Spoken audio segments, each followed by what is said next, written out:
Good evening. The October 25, 2022 board meeting is now in order. I'm happy to welcome my fellow board members and the public. I would like to take this opportunity to remind the public that the appropriate place for public participation in the meeting is during your individual public comment opportunity as identified in the agenda. Outside of your individual public comment opportunity, your role in the meeting is as an observer. Mr. Gibbs, roll call please. Ms. Belford, Present? Ms. McDougall, Present. Ms. Jenkins, Present. Ms. Campbell, Present. Mr. Susan. Present.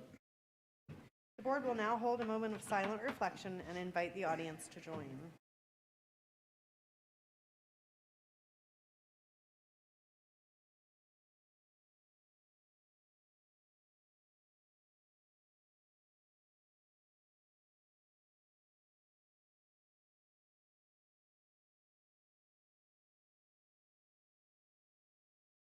Thank you. Please stand for the Pledge of Allegiance.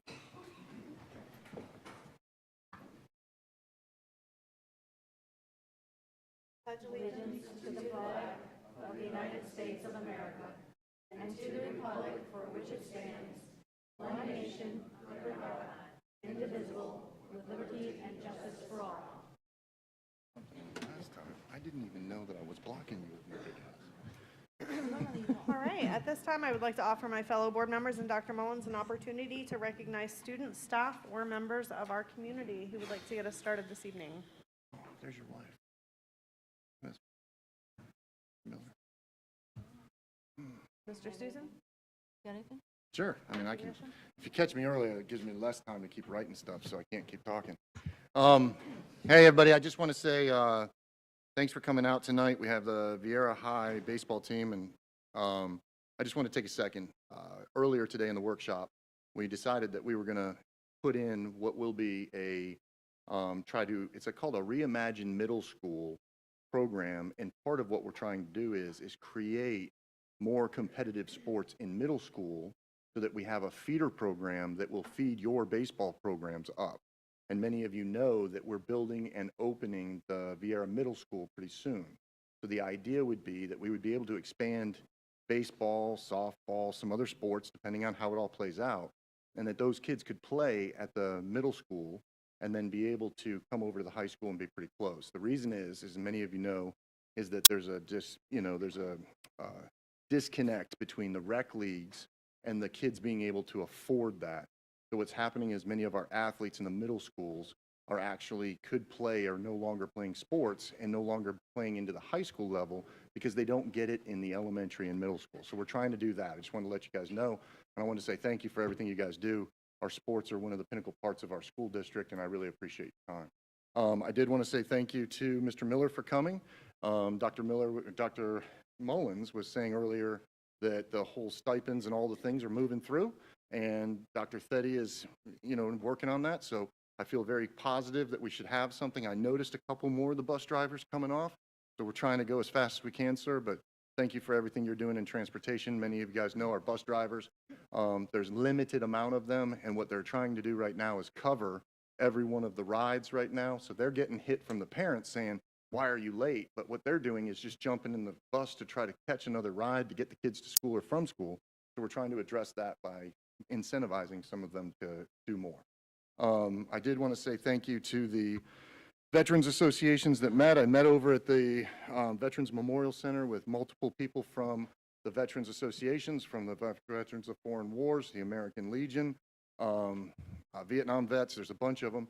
And what we're doing is that in November, we're going to meet and we're going to set forward all of the direction for each one of their essay policies and everything else. These guys give out $1,000 stipends for a kid to win an essay, but they're sometimes giving them American Revolution essays in March, and it doesn't tie to our curriculum. So I'm trying to work with them to realign it, get more veterans into the classroom so that they can do some stuff. And I wanted to say thank you to Don Weaver for putting it together, and I look forward to doing that. And then many of you guys don't know, but on this agenda, and I won't have a time to talk about it, is something known as school improvement plans are being approved tonight. And if you guys have never looked at a school improvement plan, please look at yours. Because not only does it break down each one of the demographics, the school scores, but it also talks about what the direction of the school is. And we need help from our parents We need help from our community so that they can understand the direction and we can all row our boats in the same direction.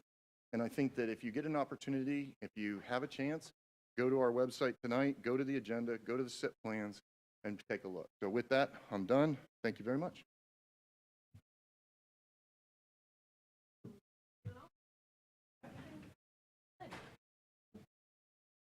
Ms. Poole, got anything? I'm good. Campbell? Yes, I do have something. So tonight is our last school board meeting for Ms. McDougall and Ms. Belford, and the end of 4 years and then 8 years of serving. And you know, I think Dr. Mullins mentioned earlier today, this is kind of a thankless job. And here's what I would say to both of you. First of all, thank you for caring about each one of us, and I've seen you do it for the staff as well, not just in our role as school board members and staff, but as people. You check on us. Ms. McDougall, you make sure that we are, you check on us on our own mental health, our families, our pets, you know, our other jobs, and make sure that we're in a good place. And Ms. Belford, you have done that as well. You have cared for each one of us as people, and not just in the role that we play as we sit up here next to you.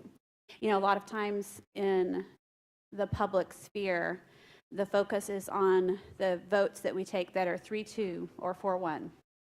But we have many, many, many 5-0 votes. And it's not just the things that are formalities.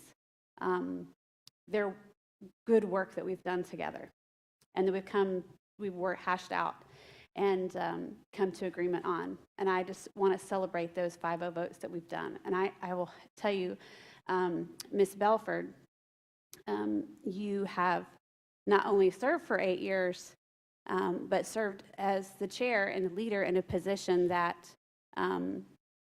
you had directly the line of fire. Some of the things that the rest of us won't ever know or understand, because you sat in so many more meetings and things that we were never a part of, and took a lot of those shots on our behalf.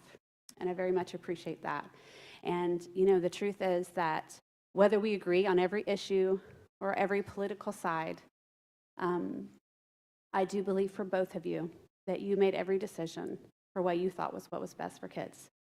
And I've seen your tender hearts and the investment that you have made in your schools. Every single one of your schools, they know you. The staff, the leadership there, they know you. You come and you love on them, and you bring them things and support them as best you can. And you have set a model for each of us in visiting schools and serving them and keeping them connected to community resources. And Ms. Belford, for being our, a lot of people in the public don't know, but you're our wordsmith, and we're very much going to miss you when we're trying to come up with how we're going to say something in one paragraph, and everybody has different ideas, and we all just kind of throw it out there, and somehow you take it all and craft it into a succinct, understandable paragraph. It takes quite a lot of skill to get 5 different people to come to one agreement just in writing a sentence. So we're going to miss that skill that you provide. So I just wanted to thank both of you for your service, and just thank you as a person for the ladies, the women that you have been in my life over the last 4 years. And I know that you've got great things ahead. Just so the public knows, both of these two were over in the security department this afternoon getting fingerprinted, so they're ready to volunteer. That, my friends, is the way you go out.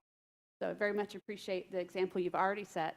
And I'm sure when it comes to volunteering, mentoring, if you could be a security specialist, I know you'd love to do that, Ms. Belford, but you guys will continue to be invested in our community and in our schools, and I very much appreciate that, so thank you.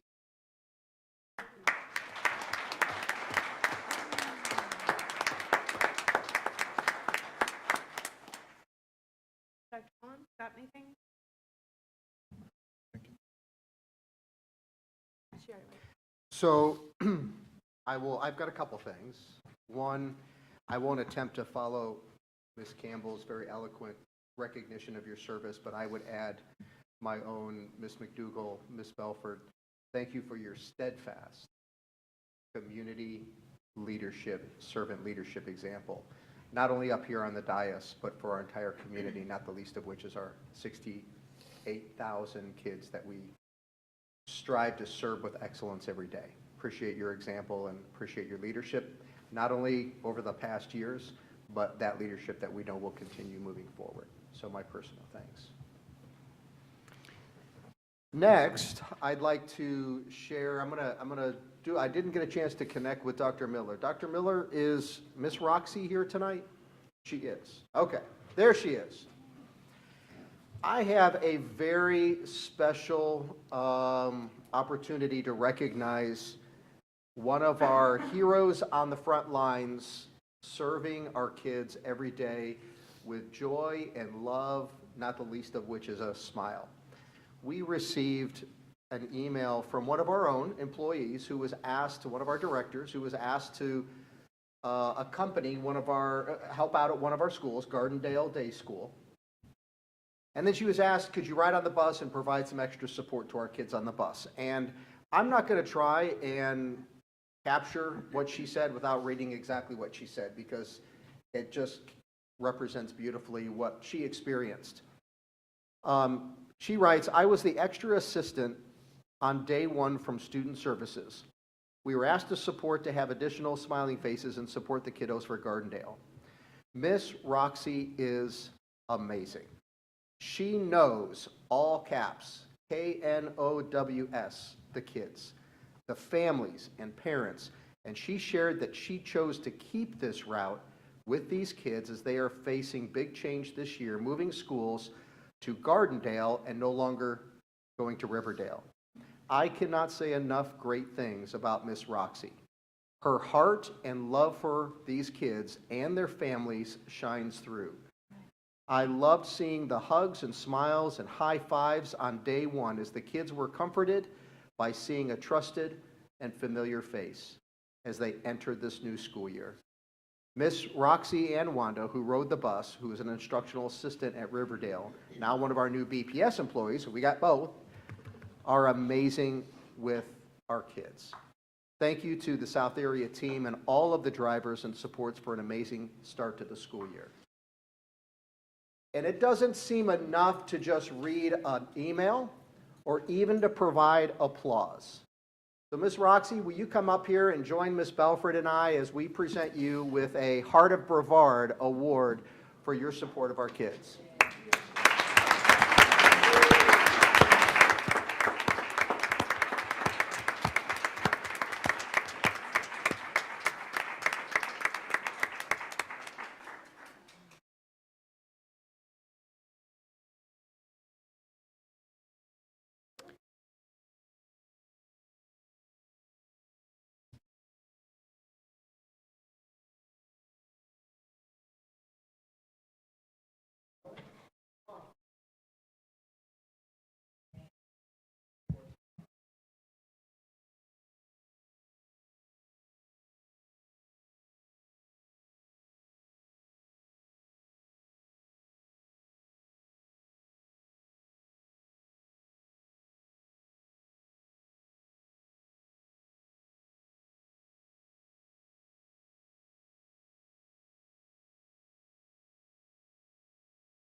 Ms. Belford, I just want to take a second. I didn't know you guys were going to, I thought we would do that whole thing at the end, so I apologize. I wasn't trying to not say thank you and stuff like that to you guys.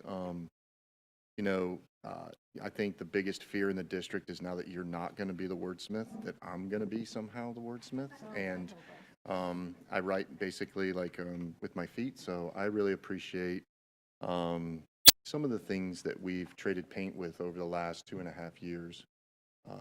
May not agree with, but I will tell you that you have done it with governance and with respect. And prior to the years that the recent ones, the relationship that we had and the things that I've seen that have been consistent from 6 years that started in 2014 when you came out of the school trying to be a huge change agent, which you were. You made a massive, not many people know from 14 how you made changes to this district back then, and you continue to do so, and I think you will after you leave. I did want to take a second and say thank you for your governance. Thank you for working as hard as you do. And people out there have, if they want to try to define the last couple of years, look at the whole time that you've been here, because you have consistently believed in who you are and what you do, and you've delivered. So thank you so much for being on the board with me, and I appreciate working with you. Ms. McDougall, not many people know that you are probably the largest fiscal conservative that's up here sometimes, right? Like, how many times have we actually been into debates and you come from that side? So many people try to define individuals based on whether they're political party or something like that, but they don't actually know the person.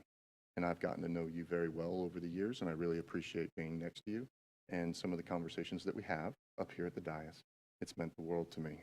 I do want to let you know that I did talk to the county, though, and you are a lifetime member of the Value Adjustment Board at this time.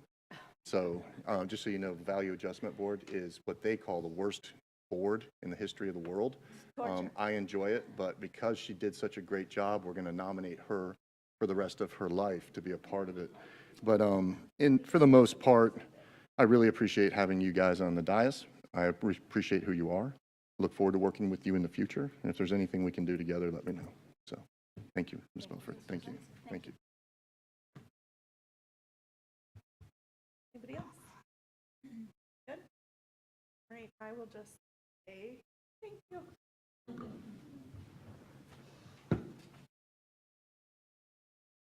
And with that, we are at the adoption of the agenda. On this evening's agenda, we have 1 proclamation, 1 resolution, 1 presentation, 13 consent items, 3 action items, and 10 information items. Changes made to the agenda since release to the public include the addition of D10, Student Behavior Update Presentation, and revisions to items F14, Instructional Staff Recommendations, I-29, Board Policy 5780, I-30, Board Policy 5520, and I-31, Board Policy 2410. What are the wishes of the board? Move to approve. Moved by Ms. McDougall, seconded by Ms. Campbell. Is there any discussion? All in favor, please signify by saying aye. Aye. Any opposed, same sign. Motion passes 5-0. Dr. Mullins. We now move on to resolutions. The first is to approve Lights On After School proclamation, not resolution, for October 20, 2022. Mr. Brune will read the proclamation. Mr. Brune. Good evening, Board. Dr. Mullins. Whereas Brevard Public Schools, through our Brevard Before and After School program, stands firmly committed to quality after-school programs and opportunities because they provide safe, challenging, and engaging learning experiences that help children develop life, physical, and academic skills, support working families by ensuring that their children are safe and productive after the regular school day ends, build stronger communities by involving students, parents, business leaders, and adult volunteers in the lives of young people, thereby promoting positive relationships among youth, families, and adults, engage families, schools, and community partners in advancing the welfare of our children. Whereas after-school programs provide engaging hands-on learning and opportunities to connect with caring adults and peers. Today, programs are supporting young people and families as they navigate the return to school and continue to innovate to meet ever-changing needs. Whereas Brevard Public Schools, through our Brevard Before and After School program, has provided significant leadership in the area of community involvement in the education and well-being of our youth, grounded in the principle that quality after-school programs are key to helping our children become successful adults.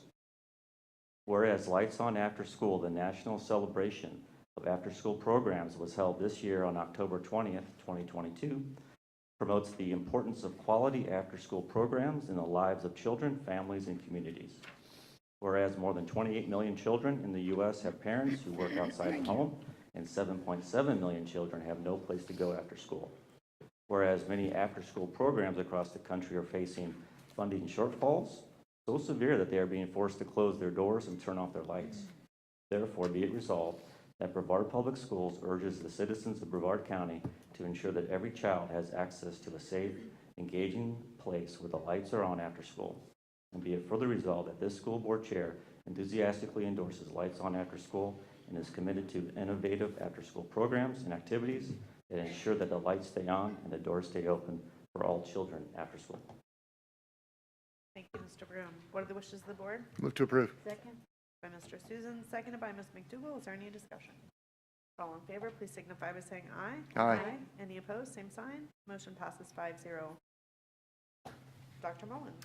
Now is a resolution supporting the Space Coast Transportation Planning Organization Vision Zero initiative.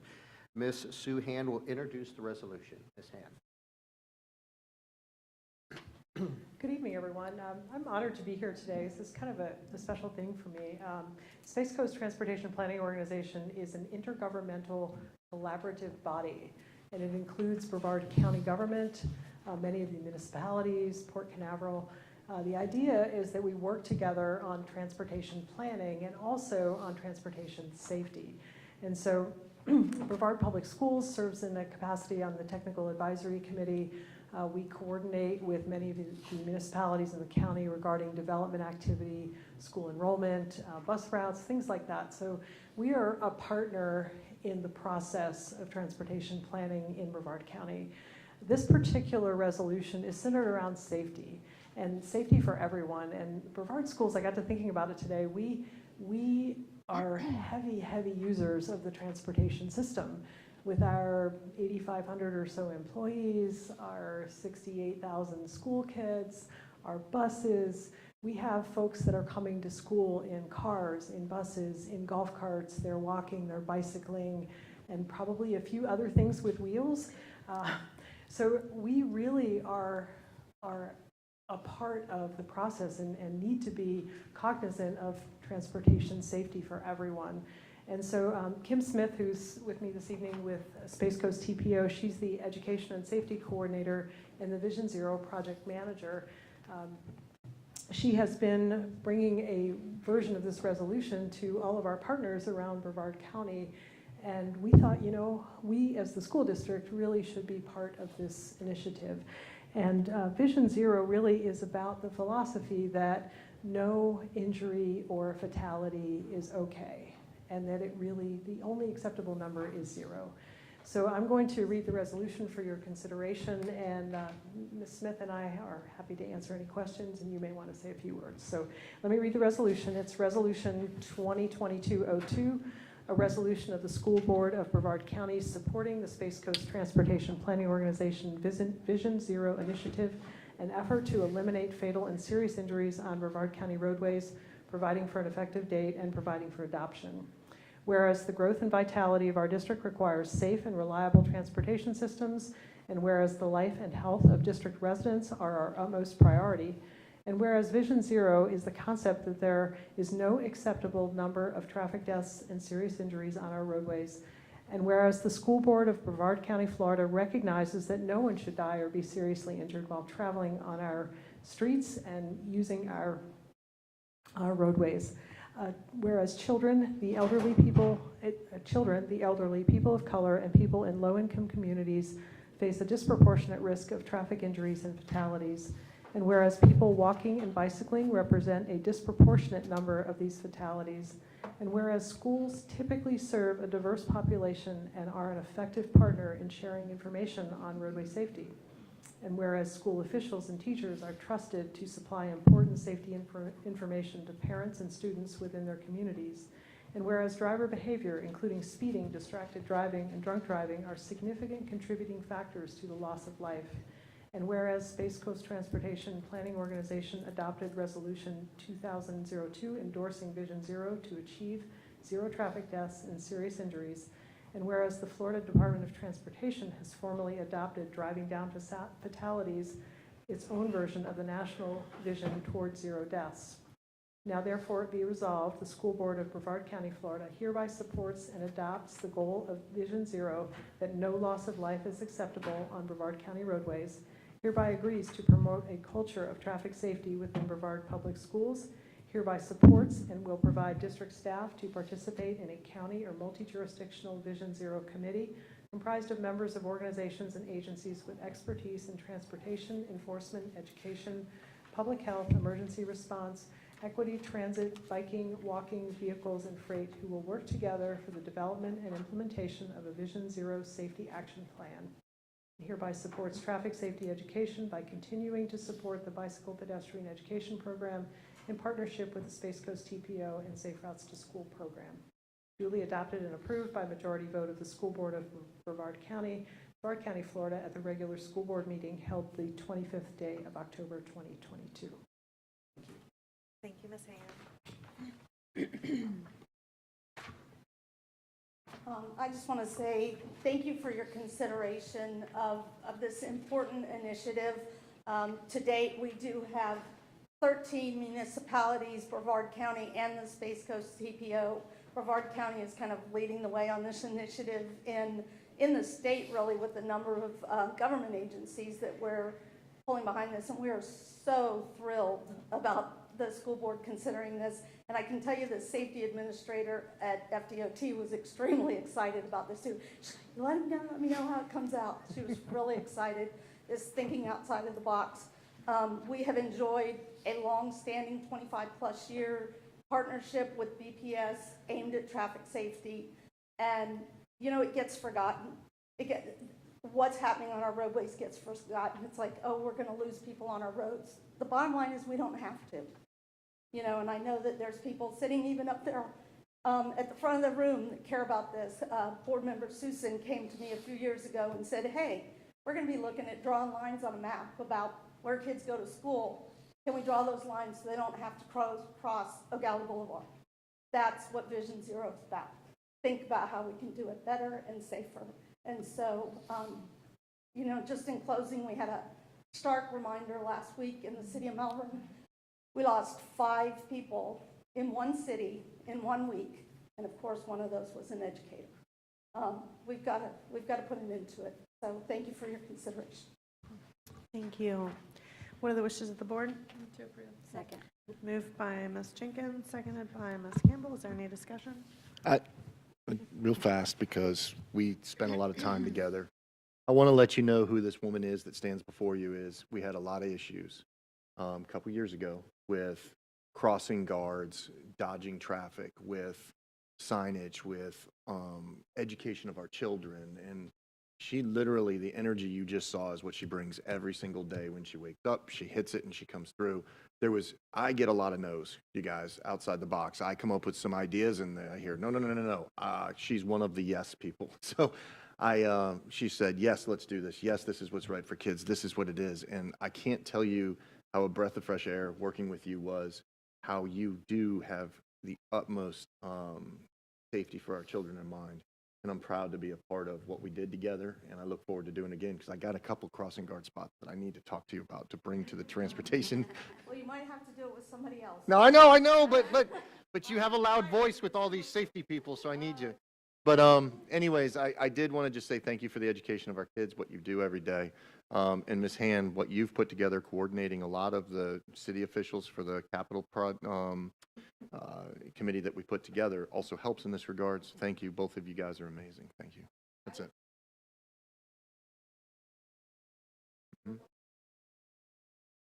Mm-hmm.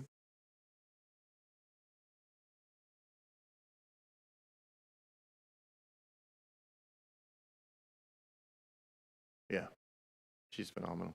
Thank you. Any additional? All in favor, please signify by saying aye. Aye. Any opposed, same sign. Motion passes 5-0. Thank you. All right, tonight's presentation will be a student behavior update presented by none other than Dr. Mullins. He makes his way to the podium.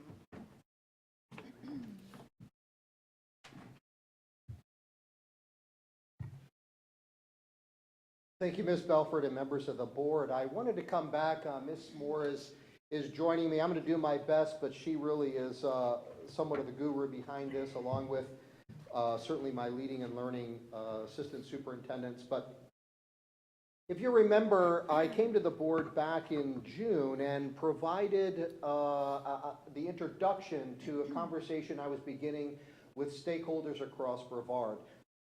Somewhat in response to, but in acknowledgement of, we were seeing incidents of student behavior that were not what we were hoping to see and expecting across our schools and certainly across our classrooms. And so the conversations began at the end of last school year, but one of my findings was the conversation needed to be expanded beyond those who I had already been talking with. And so those conversations around student behavior expanded to my parent ambassadors as well as student services, who are on the front lines of responding to questions and inquiries from our school leaders and teachers on how to be better equipped and respond to some of the behaviors our teachers are seeing in the classroom.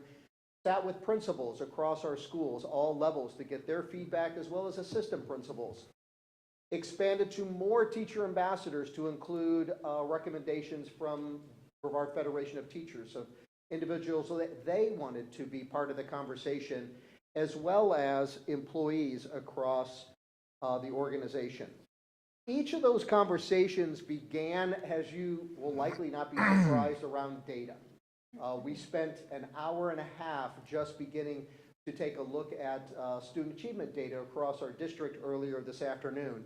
But this data honed in on some of the behavior incidents that we're experiencing across our schools. And what you see before you, I know it's maybe a little hard to see, but these are incidents that are identified and reported to the state as a SESER incident, a school environment, I'm going to put you on the spot. I don't remember what SESER stands for It's on your exactly. screen. Is it on there? There it is, School Environmental Safety Incident Report. This has existed for several years in the state of Florida. We have been mandated to report all incidents that fall into these categories, which are clearly defined on the Florida Department of Education website. So you see several identifiers or acronyms at the bottom, but I'm going to kind of highlight just a few of those. In some instances, we were encouraged with what data was showing us. You'll see about the fourth group of bars in, that references bullying, documented bullying in our schools. And you can see over the last 5 years a considerable decline or decrease in those incidents of bullying that are documented across our schools. But conversely, you can see those areas that I've highlighted are certainly areas of concern, particularly as we see some significant increases. That first one that's highlighted in yellow are actual incidents of drugs on our campuses across Brevard. This is aggregated data from all school levels, elementary, middle, and high school. Of course, we have it disaggregated as well, but for time, we looked at the disaggregated data in our conversation and discussions with all of those different individual groups. But for tonight's discussion, I just present the aggregate. The next category you see highlighted there, it's called other major offense. An other major offense is defined by the state of Florida as any serious, harmful incident resulting in the need for law enforcement consultation not previously classified. So, for example, an incident of drugs would require law enforcement because if it's drugs, it's an illegal substance and there would be law enforcement involved. But if there's an incident that hasn't previously had law enforcement, but law enforcement was needed to be consulted, it would fall into this category. One example is a student possessing drug paraphernalia. So it's possible it would fall into that incident like that would fall into that category, other major offense. Next to it, you see a category PHA, which is titled physical attack. And that is typically a one-sided physical contact situation. Would potentially be considered battery, which is a one-sided, unwanted, harmful contact by another person. I'll note that on the DOE website for our administrators across our schools is a detailed outline of not only what the definition is, but what are examples as well as non-examples. And so the state takes very seriously schools and districts reporting these incidents. And then the category on the far right that's highlighted, you notice had the highest frequency of incident, that is tobacco. Now I pause because I would provide clarification. I think we won't be surprised to know that that is not the traditional tobacco we might think of recent past, like cigarettes, chewing tobacco, dip, that type of thing. This is where individuals or students who would be in possession of a vaping device that would be classified in that incident. And I'm disappointed to have to share with the board and ultimately our community, but at the same time, I share it openly that we're seeing as much of an increase in incidents in our elementary schools as we are across our secondary schools. And so while I present some rather disturbing data, we have to pause and remind ourselves somewhat of two things. One, while there is a rise in incidents, we know there is a rise in incidents. In other words, our administrators are being responsive, attentive, and addressing these issues as they are being realized across our campuses, and certainly addressing it consistent with our discipline plan established across for all of our schools. And I'll talk about that a little bit more in a few minutes. You want to jump in? I think the other part that's significant is that we sit in student services, we sit on a lot of community boards. This is not isolated to Brevard Public Schools.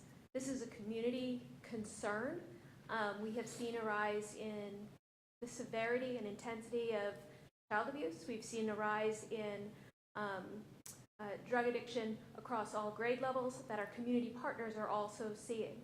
So when we look at this, we can't just focus in on Brevard Public Schools, although we're an agency that can support and help and educate, but across all of our community partners. And we're working very closely with our community partners to address it outside of the schools as well. And that goes hand in hand with what I wanted to share next, and that is what some of the feedback is that we heard, and Ms. Moore attended all of those community conversations with me, with all of those stakeholders, as well as some of her staff. And so I wanted to share what some of the common themes were, or some of the common threads of feedback that we received in that conversation.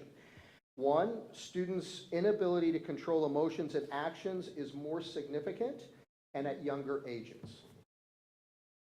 Significant aggressive behavior among our youngest learners.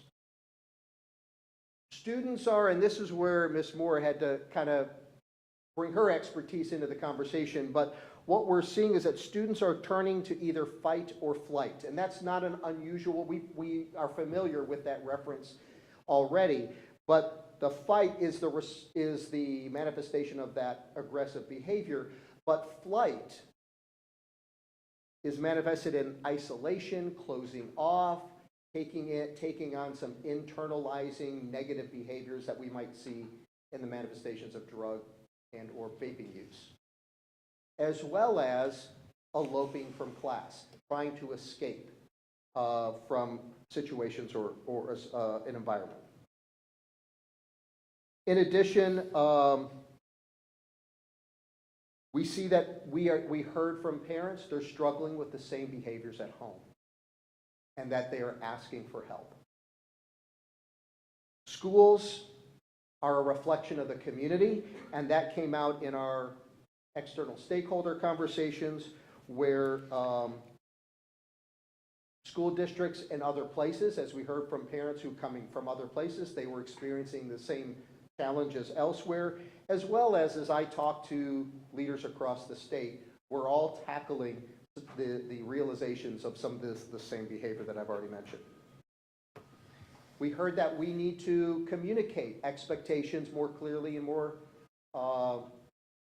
frequently to all stakeholders, whether it's students as well as parents and the community at large, because as we take on helping our kids better manage, better self-regulate, and correct behavior, it's going to take all of us. And then schools also shared that they're experiencing parent behavior that demonstrates they're struggling to manage their own behavior at times with interactions with the school. So although these conversations have continued as recent as last week, I met with my SGA student leaders last week. I smile because I tell you, our student leaders are amazing, and they bring value add to every conversation that I have the opportunity to have with them. But I wanted to share with the board, we have not waited until the conversations ended or we got to perhaps a ending place or first stopping place. Ms. Moore and her team, as well as Leading and Learning, we were hearing these things and we began, okay, we've got to start responding and putting some things into action. So I want to share what are some of those things that we put into place, and Ms. Moore may jump in as well. You can see that we increased our training for teachers, began with a new training called ESE Pathways. It was actually 4 full days of training, which was before pre-planning. So our new ESE teachers are brought in to participate in this training. We focus in day one on classroom practices, everything from environment to behavior, but also the curriculum and instruction. Because we know the best classroom management plan is one that is instructionally focused. We know that when we have engaging, dynamic, relevant instruction and learning going on, that in itself mitigates dysregulation. Day two, policies, procedures, as well as strategies for behavior management. Day three, what are the resources we have as a district? The board got a glimpse of those earlier this afternoon, but making sure that our teachers know where they can go to get additional resources across our website and in our divisions of Leading and Learning and Student Services, as well as just a greater understanding of disability awareness. Because we know that students with disabilities are generally our students who may struggle the most with processing with what's happening around them and knowing the best way to manage that impulse control or manage the situation in a positive way. In addition, Student Services expanded the Autism Spectrum Disorder Endorsement course, and it actually just about doubled in participation this year over last year.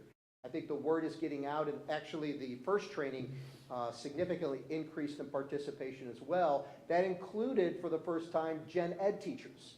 And so this course, the 4-day course of Pathways, gives Gen Ed, general education teachers, the opportunity to move towards getting ESE certification. We actually had general education teachers do this and then take the certification exam and are now ESE certified teachers. And then most recently, a pre-K varying exceptionalities teacher training. That's a full-day training that focuses on 9 physical and mental tasks that help calm, help regulate, to promote cooperative interaction among our students in response to the feedback we received that some of our most significant impulse control or dysregulation behavior we're seeing in the youngest ages, as well as how to use adaptive technology to promote communication and multi-sensory approaches to learning. Again, making the classroom relevant, dynamic, engaging, and interactive. In addition, we expanded training for our administrators. Now, I'd remind the board that we have always, every summer, brought in our deans, and we do a 4-hour training, about 4 hours, going over our student code of conduct, going through our discipline plan, defining and explaining what assessor incident is, when that's required to report to the state, bullying packet and what is involved with that, making sure That's both experienced and new deans. It's that refresher of let's all get on the same page. Let's make sure we promote consistency across our district in these incidents. But here we have additional training that's been provided, the MTSS behavior resources. This was a 3-part training, received very positive feedback from our administrators. One focusing on at the tier 1 level. I know the board understands that's for all students, that's campus-wide. The key elements of classroom management, providing administrators resources that include checklists that they can then work with their teachers, particularly those teachers who may be struggling specifically in the elements of classroom management. Tier 2, the behavior support kit and intervention log. That goes at the next level. You can see some of the topics that tackles, and that is in response to the feedback and the data that I shared with you earlier, as well as developing the functional behavioral assessment and the subsequent behavior intervention plan. I know those are very familiar terms to Ms. McDougall, as you served as a school social worker in the past, but supporting our administrators and understanding how do we use that intervention tool to be proactive as to promote positive behavior rather than simply reactive through our discipline plan and the consequences. Very recently, Dr. Sullivan brought deans together and hosted a diving deep into our Focus app. So you heard our new Focus tool highlighted earlier today. It is the access point for student management, for parents to access their students' information, grades, progress reports, graduation progress, and so on. If I have any parents out there who haven't already gotten their logon for Focus, please call 321-633-1000 tomorrow morning and let us help you get logged in. The Focus app is just a tremendous gateway to engaging with your child, your student, at another level.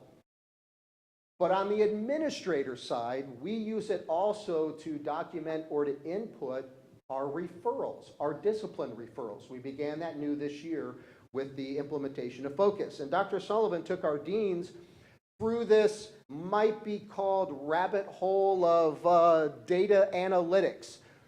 But it's really a powerful tool that we're using on our side to dig down and understand better what are some of the student behaviors, the where, the what, the how, that help us as the leaders on our campuses put strategies and interventions in place to either mitigate or even prevent inappropriate behavior or dysregulation. Let me give you an example.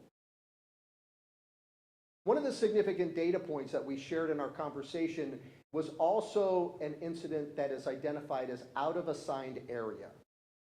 This might be a situation where a student asks to leave class to use the restroom during the lunch hour of the day, albeit not their lunch. And coincidentally, they never made it to the restroom, but they may have made it to the cafeteria to see friends, or to be with friends, or to potentially engage in a conflict. And so we had our deans look at that specific incident because it was such a high frequency area. And they were able, because we enter the referral with not only the date, the student, the class they came from, we also enter the time of the referral, and the analytics take it all the way down to the hour of when it occurred. And so what our deans realized is that our out-of-area incidents were most frequent during the lunch hour and towards the end of the day. And Dr. Sullivan coached our deans. So now, what do we change about our behavior during those times that then don't set us up to have those kinds of incidents? And so we are using the Focus tool at a new and deeper level. It's much more user-friendly than our antiquated AS400 process that required ET to help us in some cases download reports, import them into Excel, then do all the filtering and so on. The Focus app helps us dig into it right away. In addition to teacher and administrator training, we also launched expanded parent training as well, beginning with the parent leadership team. That was reinstituted toward the end of last school year. We've continued it this year every month. Ms. Moore and her team provided a presentation. Let me back up for a second. For those who are watching don't know what parent leadership team is. Every school has at least one parent leader representative for their school, and they come on a designated day, typically a Friday. We spend pretty much the morning together with our parents across the entire district, provide resources, and then that parent is a spokesperson, is a resource tool to the parents back at their school, very often involved in the school advisory council or PTA, PTO, those types of connections with the school. So Ms. Moore and her team brought to the early parent leadership team student behavior and making a better school-home connection. We used that premise in the first Parent Academy I'll talk about in a minute. But then a second session, they were asked to come back. We want more. Mental health supports for families. This is a great testament to district to community connection. Space Coast Health Foundation picked up our request to provide the all-day youth mental health first aid training for parents. That's a state initiative. We are required to train our staff. We have to get all staff trained by sometime in the near future. We actually are leading the state with, I don't know how many thousands of our staff already trained in youth mental health first aid. But parents understood the benefit if they could be trained in those same areas. So Space Coast Health Foundation took that on, and there is a nominal fee for that training November 15th at the Space Coast Health, no, I take that, yes, the Center for Collaboration in Rockledge. And they're going back on November 4th to present a conversation around identifying and removing barriers to student learning. In addition, we launched our first ever Parent Academy about 3 weeks ago on October 2nd around parents and educators partnering to improve student behavior. Again, promoting that school-home consistency common language. We're in the process of identifying a date to bring that same training back. It was immediately after the break from the hurricane, so we're hoping to have even more participation at the next session, as well as they're presenting vaping education, the signs of use and the interventions for your child using a vaping device, as well as drug abuse prevention. In addition to trainings, we've identified those supports we want to continue to promote across our district. Again, the Focus app, use of analytics for intervention, not just collecting data and knowing the when and where, but then how do we take on the responsibility to intervene? And we're working on that with all levels of our administrators. This Insights to Behavior pilot, I may have to have Ms. Moore jump in on this one. This is a new tool that we've just brought on as a district. Actually, I stumbled on it and brought it to Ms. Moore, I think over the summer. And it heard about it as a tool other districts are using. It is you know what? You're better at it. You do this part. So this is a tool that takes teachers through what a functional behavior analysis is. So it asks very directed questions. The teachers just answer and click, and it takes them through what the function of the behavior is for the student, and then leads them on, again, through answer, question, and click, what the appropriate replacement behavior and reward might be for a behavior intervention plan. More importantly, it then tags in training videos. So if you want to know what that behavior plan looks like in practice, if you want to know what that reward system looks like in practice, what the replacement behavior and training looks like in practice, you can click and watch a video and get some more information about how you as a practitioner can go into the classroom and support students, especially when you're looking at, you're still at a tier 2 level, you haven't quite decided you haven't put in as many interventions or as long a period of interventions as you want. And so we need to get those this in teachers' hands to begin to train and learn better how to do FBA BIPs. Again, that was in response to some of the feedback we heard from our employees who said, we understand what a BIP is and what the benefit could be. It's just too dang cumbersome to get through. And so this resource, it doesn't do it completely for them, but it just walks them through. It is that intuitive click down menu kind of process, but we love the training videos as well that help teachers with those vignettes of how to implement in the classroom. Behavior MTSS website, that is in response to the administrative training I referenced earlier, and it is a expansive resource for our staff, everything from aggressive behavior and the interventions and resources, but also any type of dysregulation behavior. The board is familiar with our mentoring framework that Student Services developed over the summer. We launched it at the beginning of the school year. I'm excited to say we're getting some positive response, not as much as I would like, but we didn't know how many mentors we had before, but we've had, in addition to the mentor schools have had already in the past that have come back, but through this process, through this gateway, if you will, to mentoring, we've had 81 new mentors added this year, and I want to give a great shout out to two particular schools who have been proactive and ambitious about using this as a way to bring in mentors. Stone Middle School added 32 mentors to their school this year already. And Astronaut High School has added 19 additional mentors to their school. And we hear that it is making a difference and that it is a positive impact. In addition to those things that I've already mentioned, wanted to highlight some things we're continuing to pursue and walk out as we go into second semester.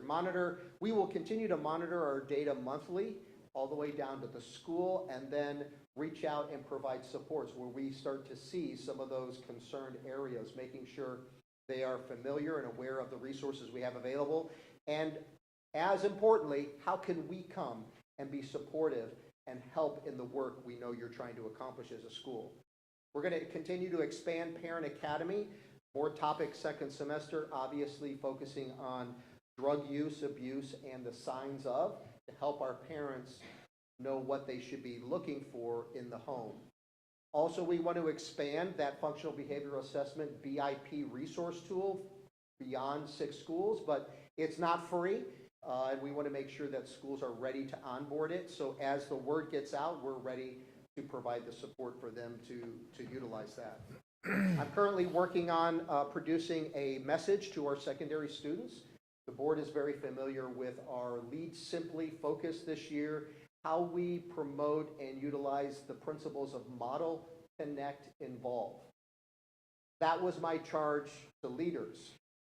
But if we pause, as I reflected on it, it has a great message to our students. Model the behavior you know your peers need to see. Connect with that adult on your campus who is trying to reach out and connect with you, and then involve them when facing a situation that would be much more positive than taking matters into your own hands. So that message will be going out to students, reminding them of how to make the positive choices, but also being very clear about what the consequences are for making poor choices. And we know what those are and how disruptive it can be to a student's placement in their school, as well as the continuity of their learning. Expanding the vaping and drug education across our schools. Recently, we received very positive feedback from a guest speaker who was in 8 of our high schools, a gentleman by the name of Mark Marrow. He spoke to our schools about making positive choices with an anti-bullying, anti-drug, suicide prevention, making positive choices message. And so we're exploring what and how we may expand that type of opportunity for our schools. In addition, conscious discipline, we're continuing to study the expansion and acceleration of implementing conscious discipline across to all of our elementary schools. That was part of our original plan over a few years, and we're looking at how we might accelerate that, because the feedback and the results we're seeing in schools who are our anchor schools in conscious discipline is very positive. The student data is validating that that is the right direction to go. Certainly continuing conversations with those stakeholders that I mentioned earlier, and making sure that we're continuing to be responsive and active in providing them supports. In addition, I'm finalizing a letter to be sent to all parents and staff, recommunicating those expectations, our organizational values that have been a part of our organization for at least 2 decades. But as you take a moment and look at these organizational values that really guide the work, whether it be our mission, whether it be working with one another across divisions here at the district office, as well as in our schools, this is the message we need to be promoting, not only to our staff, but also to our students and our parents. And so I'll be sharing those with our stakeholders here as we kind of close out first 9 weeks and move into second 9 weeks this school year. And so with that, I'd like to transition into just a quick academic performance overview, but I certainly want to give the board an opportunity to ask any questions as it might pertain to student behavior, some of the actions and steps that we've put into place to be responsive, supportive, and proactive before I move on. Anybody have questions for Dr. Collins before we Google? I have a question. With the drug and the tobacco, let's say if somebody is vaping and they have THC in it, where does it fall? Or does it fall on both? Same question. It falls into drug. The drug, okay. So we don't count it twice. It depends on what else is going on, but generally it's just going to fall into drug. And so I'm excited that we're talking about an educational program for drug education because I think that's really important. And I know that we've seen the anxiety level and the coping skills that many of our students are using vaping as a coping tool when there's other things that could be more beneficial, obviously. So I appreciate this report. I do appreciate it in the time that went into putting it together. It's enlightening, so thank you. I think I appreciate you saying that, and I think it's significant to understand that what we're really seeing is the impact of trauma on kids. And so when we look at any child that has some adverse childhood experiences, they learn to cope. They learn to cope through family. They learn to cope through their sources of strength. They learn to cope. But when we add on, and that's kind of what we had with the pandemic. Their whole life changed for 3 months. And then for a year, there was, are we, aren't we? And now we're kind of seeing the result of that. And so the more consistency, the more persistence, the more programs, the more sources of strength, the more family support, the more community support we can wrap around our kids, the quicker we're going to come out of this hole. Yes, thank you. You know, in my conversation with stakeholders, I said we may have deceived ourselves. Because I can personally remember saying through that period of pandemic, celebrating our kids and saying, wow, you've been so resilient to all of this interruption, disruption, change, and uncertainty. And now we have to pause and ask ourselves, have they really? Not their fault. But now as this is our reality, and now how do we come around our kids and provide them with positive strategies, positive interventions to help them cope and work through the trauma that they've experienced as a youth, whether it be our kindergartners who experienced a tremendous amount of uncertainty for the 2.5 years at least before they joined us in school. And not to mention, we talk about our third graders all the time. How are our third graders doing in learning and the progress they're making and so on? Why? Kindergarten cut short by a quarter of the school year, right at that pivotal time when they're learning to read. First grade, very disruptive e-learning. We're here, we're not. Second grade, tremendous amount of quarantines and interruptions and disruptions, and not just kids being quarantined. Let's not forget our teachers were quarantined. So a lot of disruption that we're having to kind of step back and say, okay, how do we reset? How do we support? And how do we help our kids and equip them? So, thank you. Any other questions? Yeah, I think one of the hardest parts for me as a school board member, and I think you all would agree, is when we have to go to an expulsion hearing. because the majority of the children that go to those expulsion hearings are great kids. In fact, almost all of them are. I've only seen 2 throughout the years.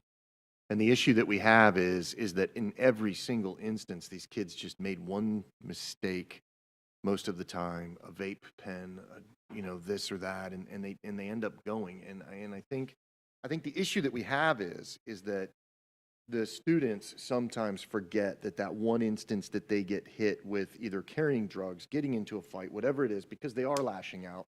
I'm angry, somebody says something to me, bam, right? I'm coping, whatever that is, that instant right there is a hole that most of them can't even drag out themselves out of, because they get expelled, they go to ALC, they end up in a place where they have to crawl out of a hole.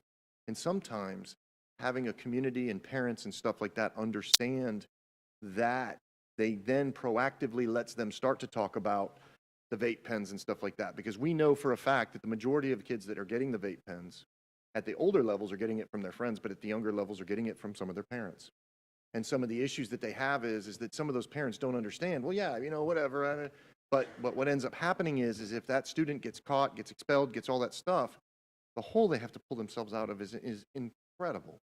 And the amount of work they have to do and everything else, and it creates more coping, more anger, more all the way down the line.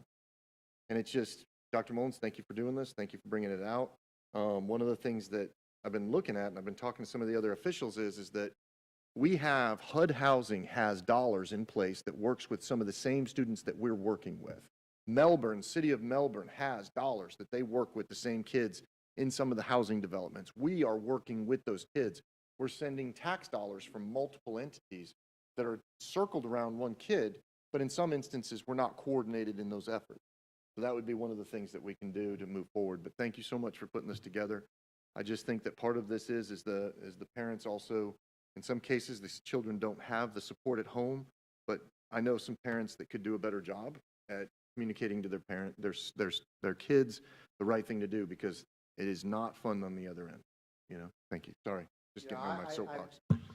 Probably am only beating Chris from walking up to the mic, because I think she would say the partnership that our community resources have committed to bringing to the table to help us, because they see it, they're dealing with it outside of the school environment because they're supporting families as well, really has been quite admirable. And so we're leveraging all of those resources, bringing ourselves to the table, obviously, and saying, okay, how do we tackle this as a community? This is not a Brevard Public Schools problem only. Yes, it is. We've got our own challenges to face and confront, and we will continue. But the real solution lies into your point, Mr. Susan, as we continue to come together and around us as a community. How many times have we sat in those expulsion hearings and looked at the kid and just said, man, I wish this wouldn't have happened, because now they're stuck. You know what I mean? And it just is hard. It's hard to look at those kids. That's all. I was with one that's literally going to West Point that we expelled 4 years ago because he did something because he had ADHD, right? I was with him last weekend, and he was playing football out there. And I was just sitting there, and I was like, this is insane. Like, that kid's life went through heck, and he was able to get it back around. I've coached so many kids that have gone out and had instances like this, and it comes back to the parents and the community saying, look, man, if you're going to do that, get it out of the school. Don't do it inside the school, because this is what's going to happen to you, at least there. Some of them don't do that, and that's why we end up with these kids like that. That's all. Sorry, I get my soapbox. I'm going to just go to the bathroom and get out of here. Campbell. Thank you for giving us this update, particularly the update on the mentors. I was excited to hear the numbers that you shared, and kudos to Stone and Astronaut and the schools who already had those programs in place. I think Hoover has already had a mentor program before we opened this initiative up. But you said 81, 88. Okay, good. Yay for those last 7. All right, super excited about the 88, but that's still averaging out to about 1 per school. So I'm going to put, I know I've already done this several times over the last several months, but I'm going to put the challenge out again, because we have heard from our community for the last year at least, you've got behavior issues in the schools, you've got behavior, what are you going to do, what are you going to do? And the challenges have been put out. What are you going to do? Because this is not just us. We need those community mentors. We're opening wide the doors. Fingerprinting is still free. Schools are developing the initiative. If you are not already involved as a mentor some way, shape, or form in like Boys and Girls Clubs or Take Stock in Children or at your local church. Find a school. If you don't have a school, we'll help you connect with one in your community. If you go to your local school and they say, I don't know what you're talking about, you just come to us. We'll make sure you find a place, because we need these mentors. And so I'm ready to see people who have been complaining about what they've been hearing about step up and say, I'm ready to be a mentor. I'm ready to invest in a child's life so that I can be an extra set of hands and ears and just a loving heart, and to hear and invest in a child who needs that extra little oomph to help them get through some of these behavior challenges. Someone else they know is looking out for them and challenging them to make the right decisions. And so I just want to put that plea out to our community again. Get on the website, get yourself fingerprinted, and come be a mentor. Thank you, Ms. Campbell. You reminded me of a note I had I didn't highlight, and I think I put it on the slide somewhere, that our mentoring initiative will be my second semester call to action for our community. I talk about it everywhere I go, and there's no shortage of where I go. Second semester, it's going to be going back around again. I'll say, okay, I didn't hear from you, so I'm back, and now with a commitment card. It's going to be kind of like a altar call in church. I'm going to ask our community, it's time to answer the need we have, and it costs nothing out of your pocket. It's going to cost a little bit of your heart, but I guarantee the return on the investment will be enormous. So thank you. And Ms. Campbell, thank you for that. I will see your challenge and raise your challenge, because I will say 20 to 30 minutes once a week. If you're working with Boys and Girls Club, if you're working in your local church, you can still spare 20 to 30 minutes once a week to go in and meet with a child. And I'll raise it even further. I think Ms. Campbell makes a phenomenal point at the feedback that we have been hearing as we've been out in the community and the concerns around behavior. And they have been far and wide. And I will tell you that 99% of those people have not stepped a foot in our schools to see what the real challenge is or to walk alongside us to address it. So I'll take it a step further. If you are a business owner in this community and you have employees, I challenge you, put the bill for your employee to take 20 to 30 minutes once a week to go and mentor in our schools. We have schools throughout the county. They can pick a school close to them, make it an incentive through your business for them to be able to go out and do that and build those relationships and give that time to our schools. Because the reality is, and we've said this over and over, we can suspend and suspend and suspend and expel and expel and expel, and it doesn't change the behavior. These are the things, and I can't thank you guys enough for the hard work. It would have been easy for you and your entire team, Dr. Mullins, to just keep, issuing those suspensions and those expulsions. But you guys dug in and you looked at what the real issue is. And I don't remember if it was Ms. Moore or Dr. Mullins who made the comment about fight or flight. And the reality is that is what we're seeing in our kids. And that's what I'll tell you, I work with very young kids prior to elementary age. And I have an international network of instructors that I communicate with, and we're all seeing it. It doesn't matter if you're in Florida or if you're in Maine or if you're in Wisconsin or if you're in Maui or wherever you are, we're seeing those same types of behaviors in our very littlest children. And so I think we have to, number one, keep that in mind. But I think it also speaks to the importance of having programs and supports in place. Because, Dr. Mullins, you said the best classroom management is instructionally focused, where we're actually engaging our children in coursework. And that couldn't be more true. And number one, our teachers, especially if they have not gone through a formal education program, don't get that classroom management instruction oftentimes. And quite frankly, most of our education programs don't provide classroom management instruction. So our teachers are only getting what they're getting from the district when they come in, which makes it a real challenge. But, we look at, well, let's just kick that student out of the class.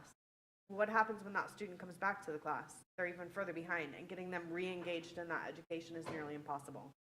And so while a lot of people want to say, well, you just have to be tougher on that behavior, the reality is, no, we got to get to the bottom of it, because we need them in class learning. We need them engaging. We need them falling in love with learning and falling in love with reading and all of those things that make the educational experience so important.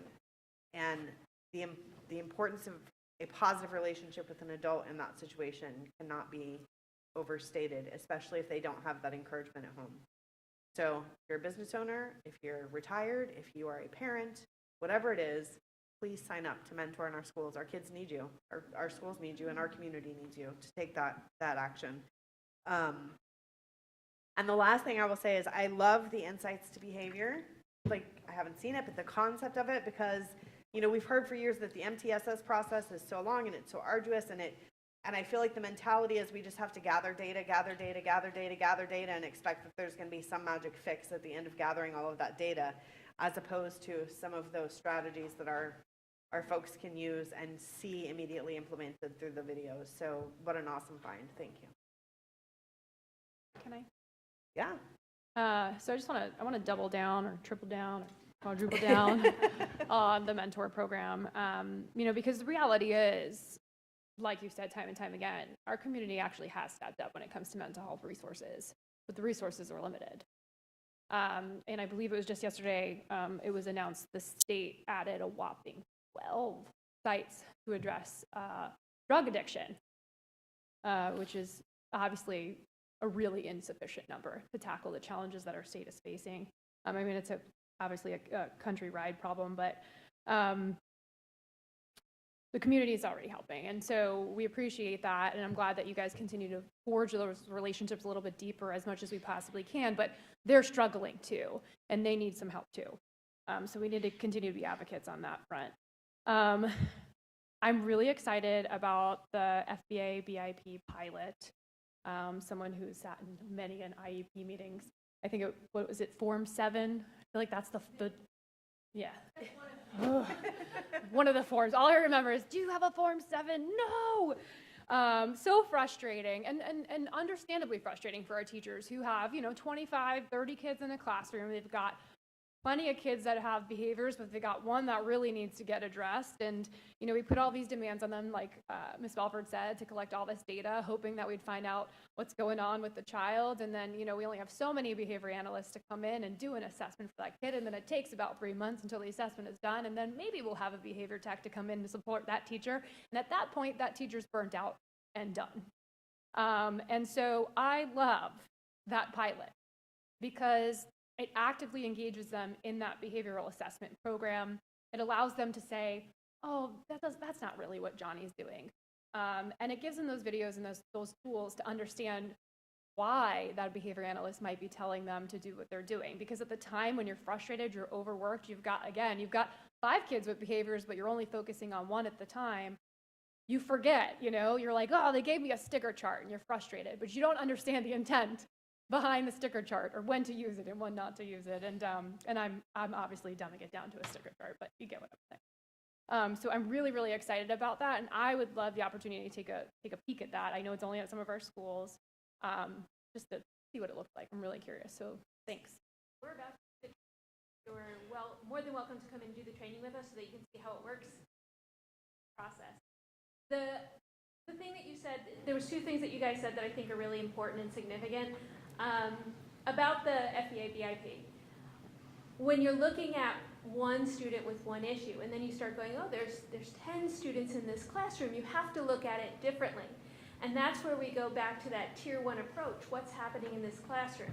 So when we talked about the classroom behavior checklist, attached to that are also training for the teacher to narrow in. We say to teachers, we're going to give you lots of training to be a reading teacher, and you got to get better at classroom management, which could be anything of 100 different things. So that behavior checklist does go through and have some training videos attached to it as well, so we can help teachers and coach them when it's a bigger problem than just one student. And the second thing that Mrs. Belford, you were talking about is about suspending kids, and that kid doesn't get any better. The research says when you suspend kids, the whole class's academic achievement goes down. So I know there's some conversation about, well, if that kid wasn't in here, everybody else would do better. Well, the fact of the matter is, when that kid is suspended and comes back, it actually decreases the ability of the whole class, the achievement of the whole class. I apologize. And so when we work to teach, instruct on the right behavior to replace the misbehavior, we actually increase the achievement of the whole class. So I thought that was really significant as well. Thank you. Thank you. I just texted the rugby coach, and he's going to get the rugby players to become mentors for some of our teams. So, yeah. Great. I mean, think and I'll be all honest my with you, friends don't are think that rugby players are a little bit crazy. They are, but they're business owners. They're everybody else. So he just said that he'll get them. He said, give the bad kids to the rugby guys. They'll straighten them out. That's what he said. No, the tough kids. Sorry, tough No kids. bad kids, only bad God, kids. you guys, politically correct, whatever. Tough kids, whatever. Give them to them.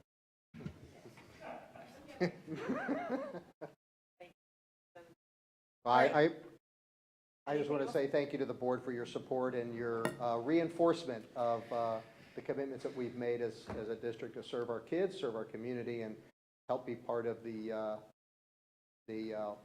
accountability to get our community to check in. Absolutely. Anything else from the board before Dr. Mullins moves on to the academic stuff? Okay. Thank you.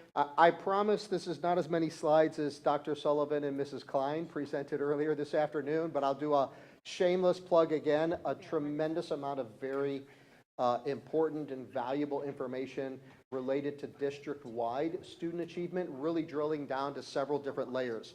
But I felt it necessary to come back to the board through the conversation I presented over the summer as well around district school grades and district grade that was somewhat incomplete.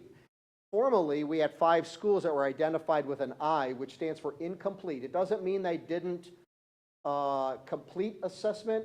It doesn't mean they had problems with their assessment. It means that there was some noticeable anomaly in the percent of students tested and not tested that the state just wanted some verification, some validation that there wasn't a reason why that was. And so it is a normal appeal process that we go through every year. It's not uncommon for us to have a school or some schools, particularly with the disruptions and interruptions we've had over the last couple of years, for us to go through that appeal process. So I wanted to come back. Those 5 schools have received their earned school grades as they're reflected there on the screen, adding to the percentage of students who received an A, B, or C across the district. But I did want to come back to district level grade, not only for this last year, but historically, so we can see where has the district been, where have we gotten to, and where are we on the road back to? So here you see school grades over the last 10 years. You can see that several years ago, there were multiple years the district had earned a B. More recently, pre-pandemic, we had established and achieved a consistent A grade as a district. In 2020, that was the year we closed on March 15th. It's embossed in my brain forever. Friday, March 15th. 13th. Was it 13th? It was 13th. It was my birthday. Your memories. It was, I get, yeah. So much for it being embossed in my brain. I was trying to, yeah, we were here until 10. This is what I do remember. We were here till 10 o'clock that night trying to figure out how do we close a school district and keep learning going. And I give a huge shout out to the leaders in the back of the room who were there with me as we worked together. But there was no assessment that year. FCAT, if you will, or FSA was canceled for that school year. And so not only did we not have an assessment, there's no school grade. In 2021, FSA resumed, but the state gave districts the option to either receive the assessment grade or not. We chose not to. There was just so much interruption, disruption, unsure what some of the sanctions could be around that. And we did, in fact, earn a B that year with achievement. And I'm going to dive into that a little bit further here in a minute. And then this past year, we had assessment again, and we did, in fact, miss an A by 1 percentage point. But what I want to do, and this is a lot, so I'm going to give you a chance to kind of orient yourself to this chart. This focuses on the last really 5 years. You'll see that school year 2020 is missing because that was a year of no assessment. Okay? But it began the years that we were consistently an A and actually had no D or F schools, when we had previously had as many as 6 D schools. And so when you break down, even by, we, as the board knows, we break down our performance and achievement by every subgroup that the state assesses and holds us accountable to. And when you compare 2022, this last school year, back to 2018, pre-pandemic, where we were really beginning to show intentional student achievement growth due to the strategies outlined in our strategic plan, I would suggest there's a really great story, and more importantly, a necessity to give our staff, our teachers, our instructional assistants, our administrators a tremendous commendation and a shout out. Because even through COVID, essentially in 2 years, I'd even argue more like 1 year, we are seeing achievement return to pre-pandemic levels, where we're now on the brink of getting back to the performance we were at 3-4 years ago, even in the midst of all of the interruptions and disruptions this district has faced over the last 2 years, when the rest of the country is still struggling to just get back on their feet. We hear, you don't have to look far to pick up an educational journal and see where districts and states are struggling to get student achievement back on the path that they want for their community. And I'm so proud of the work that has been done and accomplished. And you can see that although we missed an A by 1 percentage point, who knows by how much of less than a percentage point. We don't get down to the decimal point level from the state. But I broke it down so the board and our community could see. Yet we've got some work to do, no question. But we know exactly where we're focusing our efforts and why. And I'm proud of the work that our team has put into to get us where we know we want our kids and our schools to be achieving. So, some additional good news. I'll close on a couple, what I would suggest are pretty positive things. One, Brevard Public Schools did receive, we just got our formal notice that we received the school recognition funds that were in question for our schools based on their performance. So we are in receipt of the $4.4 million allocated to Brevard Public Schools. The overall statewide allocation was $200 million, and we received 4.4 of that. It's the largest allocation to date. It's approximately $185 per FTE.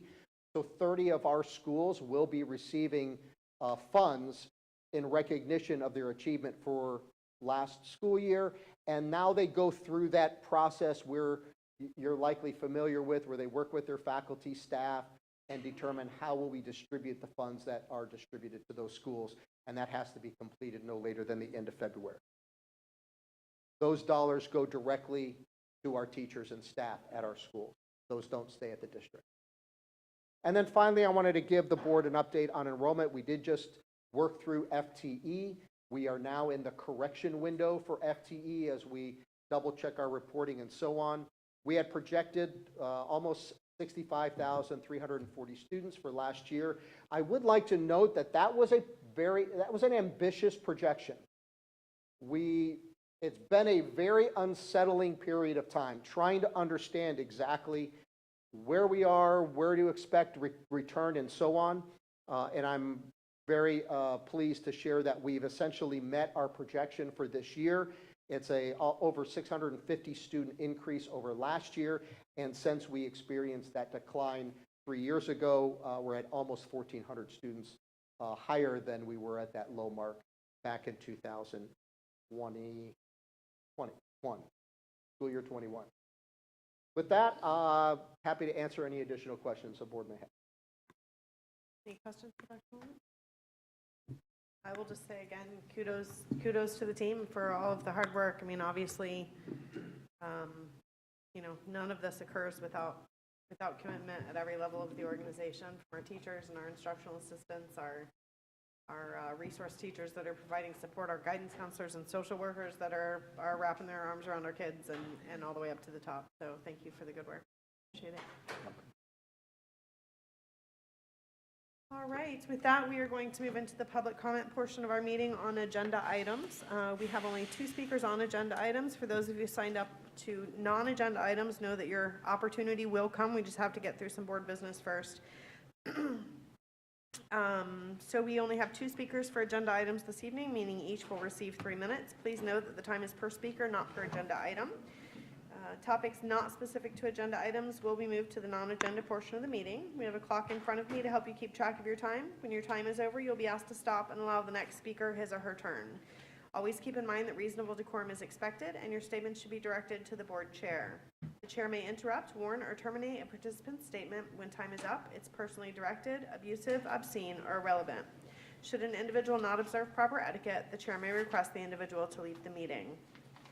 For the audience, please remember that outside of your personal public comment period, your role is as an observer. Therefore, I would ask that you please not disrupt the meeting by interjecting comments or noises during public comment.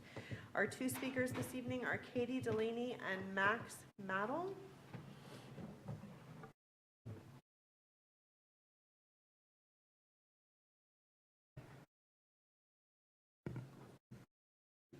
Thank you. About a year and a half ago, I was told by a board member that when we spoke about these policies, that at this point it's pretty much too late and the rules are done. And I was told that I have the opportunity to go to workshops and participate in rulemaking and things like that. So from that point on, I've been to every single workshop. And there really hasn't been a point, because anytime parents have anything to say about any of these policies, you guys either pick it apart and tell us why we're wrong, or you just don't care and do what you want to do anyway. The reason why I'm saying this is because I'm speaking on the policy about the student parent legal guardian complaint.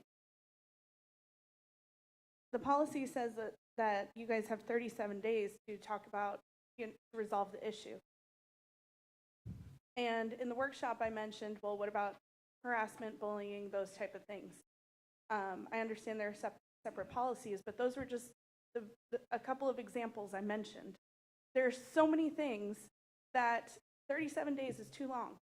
What about if a kid gets a bad grade, or if maybe a teacher made a mistake and something wasn't right in his or her grade book or something?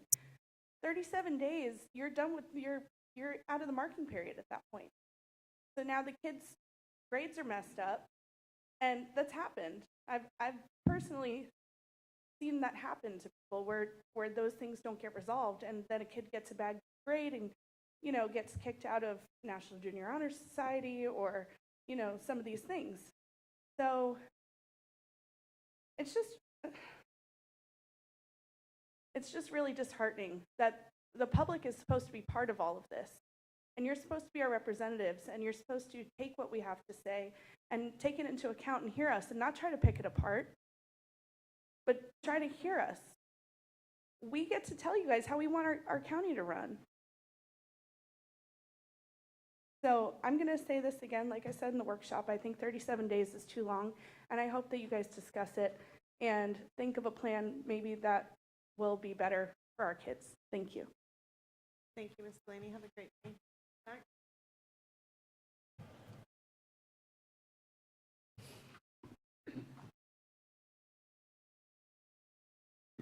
Good evening, Board.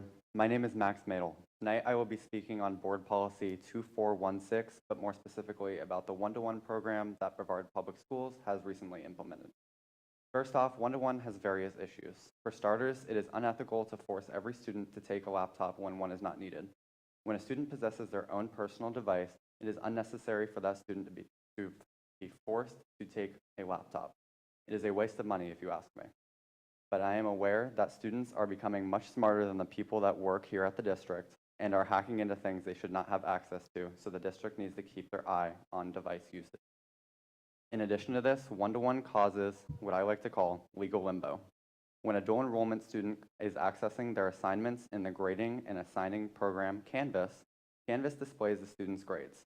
If these laptops are being monitored and recorded, which various teachers and administrators have informed me is the case, then then anybody who then monitors or records what is on a laptop screen in which Canvas is pulled up may be in violation of FERPA.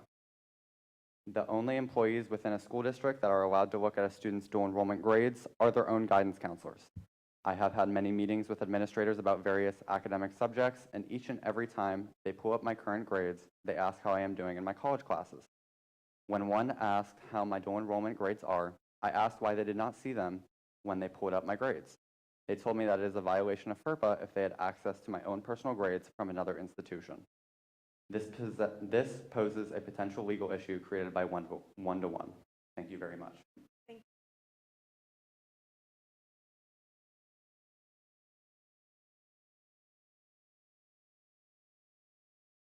That concludes the public comment on agenda items. We thank you for your willingness to address us in this public manner. And just as follow-up to the concern expressed on the 37 days in the policy, I just want to point out that we have that much time. It doesn't mean that nothing's going to be done within that time frame. It's that is what aligns with the statutory language, and obviously the goal is to resolve things as quickly as possible when there's a concern. So, but you all will continue to look at that language, I'm sure. All right, that is going to move us into the consent agenda. Dr. Mullins. There are 13 agenda items under this category. Thank you, Dr. Mullins. Does any board member wish to pull any item from the consent agenda? Hearing none, I'll entertain a motion to accept the consent agenda as presented. Move to approve. Moved Second. by Ms. McDougall, seconded by Mr. Susan. Is there any discussion? Yes. I wanted to make a comment about our calendar amendment that we'll be approving with this vote. Oh, went out, sorry. I want to thank the staff, Dr. Mullins, and at your initiative.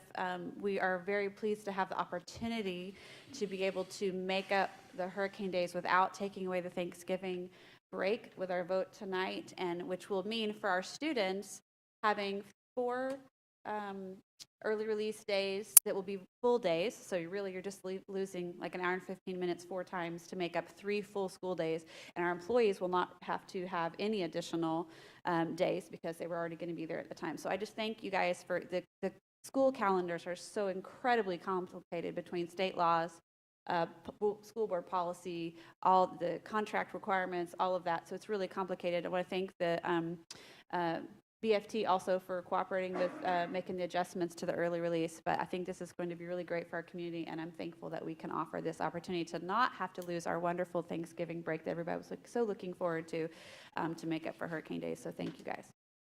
Yes, I would second that comment. Ms. Campbell, any additional discussion? Dr. Well, Mullins? Ms. Belford, members of the board, Mr. Brune has been waiting for that decision. And he is pushing out that notification to our parents, like as I speak. We haven't voted yet. Oh, yeah. There's that. Hold on, Mr. Brune. Don't hit enter yet. Hurry Pull up, it back. he said, hurry up. I know our community has been anxious to know. I appreciate their patience as we've worked through the significant complexities of our calendar, not the least of which is there is already less days first semester than second semester to accommodate Thanksgiving. All around, we have statutory requirements for instructions and minutes for funding. So it's not a small task, but I don't take for granted our community's anxiousness to know what's happening for Thanksgiving. You don't have to change any plans, hopefully, if it gets the vote. But we have that notification going out to our staff, to our parents, and everybody as soon as the board makes the final decision. Thank you. And so everybody knows there's not a single person that wanted to take away Thanksgiving. It was never on the table. And quite frankly, it would have been like communism to try to do that, because that would have been like taking away everybody's vacation and everything else. So just so everybody knows, it was never part of the discussion. And this is a great solution. Thank you, everybody. Thank you. On a different note, although I am appreciative for the calendar, I just want to point out, we had a lot of conversation this evening about the way that our community is working together with us to address issues. And part of this consent agenda that we are about to approve has the Thule Community Development Group concept proposal for Kyler. And I just want to point out, thank you to the Thule Development Group for the work that they have done. You all may recall that at the last board meeting, one of my recognitions was that I had had an opportunity to go and meet with Ms. Curry and see the facility and the great work that they're doing, and challenged you all to go out as well when you had an opportunity and see the facility and see the great work that's going on there. So just wanted to recognize them and the work that they're doing alongside us to address some of the challenges that we're seeing in our community, and to provide you all a face with the name. So if you want to connect before they leave this evening, I'm sure they would love to host you at the facility as well. What you guys are doing is a model that will hopefully spread. And if there's anything I can do to help you, I have a lot of need in my area for something that's like that. And I looked over that's a very nice agreement, $10 a year. Let's make it happen. You know what I mean? So great job. Couldn't be more proud of you guys for what you're doing. Thank you. Thank you so much. All right, with that, I will call the question. All in favor, please signify by saying aye. Aye. Any opposed, same sign. Motion passes 5-0. Hit send, Mr. Brune. Hit send. Don't send the one that says we're taking away Thanksgiving. That would be bad. All right, Dr. Mullins, will you please let us know about items under the action portion of today's agenda? Yes, the first item is H26, Department School Initiated Agreement. What are the wishes of the board? Move to approve. Moved by Mr. Susan, seconded by Ms. I'm gonna beat you McDougal. on Is there that any one, yeah. discussion? I'm just gonna roll with it. All in favor, please signify by saying aye. Aye. Any opposed, I same met you last sign. night. Do you wanna Motion read it? passes Want me to do 5-0. second? Dr. Mullins? The next item is take it first? H27, Procurement wishes of the board? Solicitations. Move to approve. Second. Moved by Ms. McDougal, seconded by Mr. Susan. Is there any discussion? All in favor, please signify by saying aye. Aye. Any opposed, same sign. Motion passes 5-0. Dr. Mullins? The last item is H28, School Improvement Plans. What are the wishes of the board? To approve. Second. Moved by Ms. Campbell, seconded by Ms. McDougal. Is there any Slow discussion? to the punch here. All in favor, please signify by saying aye. Aye. Any opposed, same sign. Motion passes 5-0. We're now moving on to the information agenda, which includes items for board review and may be brought back for action at a subsequent meeting. No action will be taken on these items today. There are 10 items under this category. Does any member wish to discuss any of them? Just that the interscholastic athletics needs to get pulled, that's all. You know, we're not voting on it, so technically, since we pulled it during the workshop, it formally doesn't go there. That's all. Do you need anything on that, Mr. Gibbs? Are we good? Yeah, no, Dr. Mullins can pull it from the December meeting and we'll add it on later on. Super, thank you. All right, we are now at board member reports and discussion points. Anyone have anything to add? Sure, absolutely, This Ms. is when I thought we McDougal. were gonna have the conversation. Ms. McDougal, are you doing like a sign-off thing? Okay, can I go first so I don't ruin that? Yes, you can. Yes, you can. So I quickly went on Facebook because I wanted to share the Thanksgiving news, but then I had noticed that Mr. Brune had shared something that I had asked him to share, that someone in our community had actually asked me to share. I know that this is not the only person that is experiencing this, but this is just someone who had reached out to me. We have an educator at Palm Bay Magnet High School whose young daughter is suffering from a very rare brain cancer. And the best friend of the daughter's father reached out to me and asked if we could share this information. On Saturday, they're having a Brave the Shave event. So that was pushed out by Mr. Brune. I'm assuming for legal reasons he couldn't push out the GoFundMe link, but I did. And if you can give anything you can, even just kind words, there is a Facebook page to just kind of share your love and support for this educator. I think it's really important for Team BPS to kind of wrap their arms around this teacher and her beautiful daughter as they go through this really incredibly scary journey. And I believe that this rare treatment is in Washington, D.C.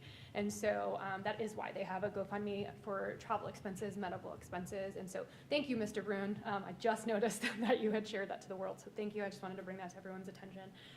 And before you sign off, I was waiting till the end because I wanted you guys to have at least a positive ending.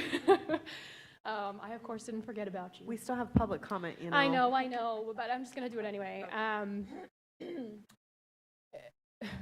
not going to do it as well as Miss Campbell. That's why I didn't want to go after her either. But I just want to thank you guys. I can't believe it's been 2 years already. It's pretty scary. But thank you for your integrity. I appreciate that most of all. And Ms. Belford, it's kind of a weird journey for me because you were here when I started my career with BPS. So I've kind of watched you from the other side of the dais and then had the honor of sitting beside you. I can say, Ms. Belford, I don't think there is anyone and can be anyone who understands this district more than you do in terms of a board member who dedicates every waking minute to making sure that you are connected to not only your community, but the schools that you serve, the staff that serves Brevard Public Schools, and our student. And I respect that. And I aspire to even come close to being there. You lived, breathed, died for this job. And you should be really proud for everything that you did for Brevard Public Schools. So thank you for that. And Ms. McDougall, thank you for being supportive, compassionate. And like Ms. Campbell said, you really looked out for everybody when it comes to just being a human being. And I respect that. And I know you're not as sad to leave because you're going home to an adorable little puppy. So I hope you enjoy retirement. I want to say thank you, but most of all, it has been an honor to work with this board. We have gone through a lot in the 4 years that I've been on this board, and Ms. Campbell and I started at the same time, and like she said, after the first year, I said, did you know it was going to be this hard and this difficult? But you know what? Everyone on this board cares about public education. Everyone on this board cares about students and our staff. And it has been an honor to work with you all and the staff in the back. What an amazing team. So thank you, because you make us look good. You work your tails off. The times that you work till 10 o'clock at night, we've had meetings till midnight, and you have started your day at 5:30. I can't thank you all enough, and it's been an honor to work with you and to know you. And I hope that I have a couple connections still with you all once I leave this, and I am looking forward to playing with my puppy in the future. So thank you to you all. And you know what? This probably won't go over too well, but I do have the best district ever, District 2, and the best principals. And I've been very blessed with the principals and the staff in those schools, and I'm going to make a road trip and say goodbye to them all. But so thank you all.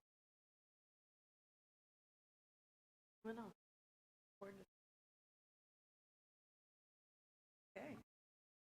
Then we are going to hear our remaining speakers who signed up to comment on non-agenda items. There are 7 of them.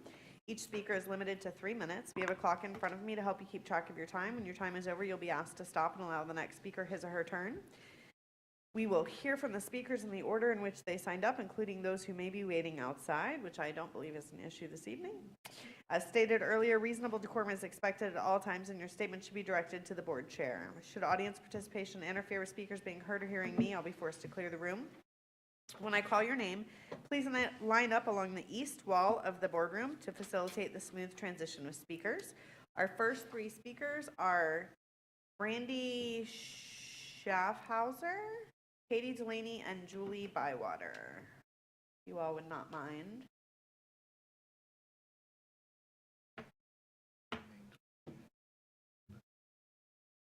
And Brandy, you can actually go ahead and approach the podium. Start whenever you're ready. Thank you.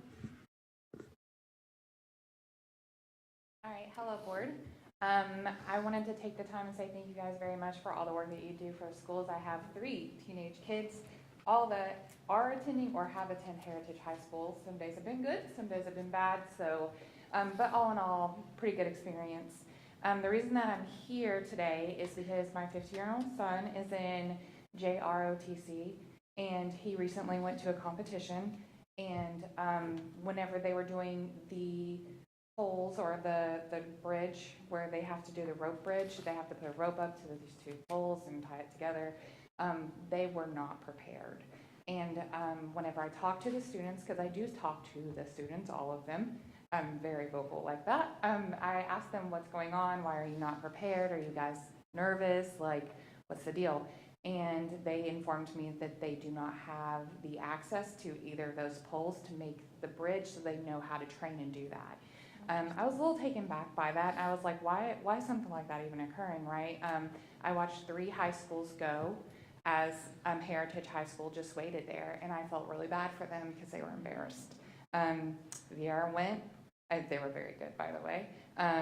Satellite went, and Cocoa Beach went, and I mean, these guys were quick. They had like 3 minutes. They got across. They got their feedback from FIT. It was a good experience to watch, but I was pretty devastated for my son and the other boys and girls. It was a co-ed team that said that they didn't have access to those things. Whenever I approached the school and asked them, they said it was an insurance issue, that there was an issue at Cocoa Beach, that I guess a student fell, or the poles had dry rotted, student fell, and they were no longer putting these poles in at the schools anymore. So I'm surely this can't be true, right? So I wanted to come to the board, bring it to you guys and say, can I get some support, some help, or even some answers to find out if we can please get, if we can get the poles, that'd be great. If not, I would really love it for the school to be able to have access to those, so this ROTC team can at least practice and be prepared going into these competitions. Thank you for your time and consideration. Thank you. Can I follow up that real quick? My last name's Susan. Send me an email. I know Dr. Mullins is very passionate about that, but we'll take care of what you need. I really Actually, Dr. Sullivan's going to catch up with her right now and get some more information. Please send me an You'll see email. Dr. Sullivan in the back. Thank you guys so much. Sorry, I normally don't do that. That Ms. Delaney? had me going. As I reflect on the last 2 years, I remember the school board meetings lasting until midnight. I remember the chairperson removing whole rooms of parents, blocking the public from speaking, or not being allowed in the building at all. I remember a board member putting my child on the national news as they called Brevard parents domestic terrorists. I remember the chairperson allowing dangerous criminals on district property as they screamed murderer at my 11-year-old daughter. And she defended their presence. I remember you forcing a mask on the children of Brevard, crippling their mental health. I remember you refusing to hear true science. For 2 years, I've asked this board to focus on the failing reading and math scores, but we had to get rid of single-gender sports instead. I pleaded for this board to follow the law, but a special needs little girl, Sophia, got hurt instead due to your unlawful policies and poor leadership. You all messed up. You pissed off the moms. Going forward, this is an olive branch to the new board and to any government official. We want to work together for the betterment of our community. One bit of advice, don't mess with our kids. For my closing statement, I've been wanting to say this for 2 years. Misty, you're fired. Thank you. Have a great night, Ms. Delaney. Ms. Bywater? After Ms. Bywater, we have Pete Sosa, Fred Kilgallen, and then Larry McIntyre. If you all wouldn't mind going ahead and getting on deck. When you're ready. Hi. Oh, sorry. You're good. Good evening. My name is Julie Bywater. I am a member of the Moms for Liberty Brevard chapter. I also I have 2 kids in high school at Rockledge and 2 kids that graduated from Rockledge. I just wanted to share with you some perspective. 2 weeks ago, we had a school board meeting. We had about 15 people in the audience. That Thursday night, I had the opportunity to attend the Dearborn School Board meeting. I'm sure all of you have seen on the news. I watched as 1,400 people stood in an auditorium, each taking their 3 minutes to speak to their board. I saw overflow rooms with 300 people in one overflow room, at least 400 people in the gym. They stopped counting. So we're talking 2,000 parents in a school district addressing their school board who didn't listen to them. It made national news. These parents were passionate. They were, for the most part, respectful. But I caution you, when you look at parents that are that upset, and you have 2,000 parents saying the same thing, it's time to listen to the parents. We don't want to be a school district that doesn't work together. And my goal with this board and with the incoming board members is to work with you. We have to work together. We have to find common ground. We have to find those places where we agree. And even when we disagree, find avenues that work together, because our mission is right behind you. It's to serve every student with excellence as a standard. And may I make one suggestion? Let's put it on the back wall too. Let's do it so that not just the parents are looking at that sign while you're up there, but that you're looking at that sign while we're in the audience. Because we're working together. We should be working together. Because 2,000 angry parents, and their rules are much different. They don't get to cut them off. They could cut them off at the 3 minutes, but they weren't cutting them off as speakers.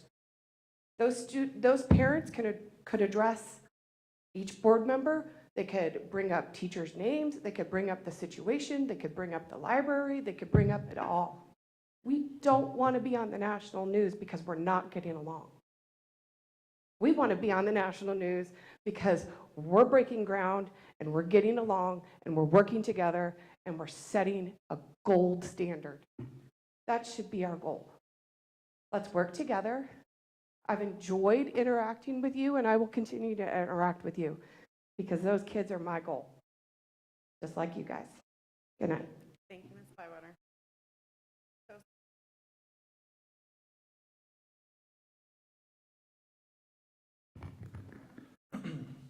So good evening, and thank you as well for everything you guys do, and thank you for giving me the opportunity to speak.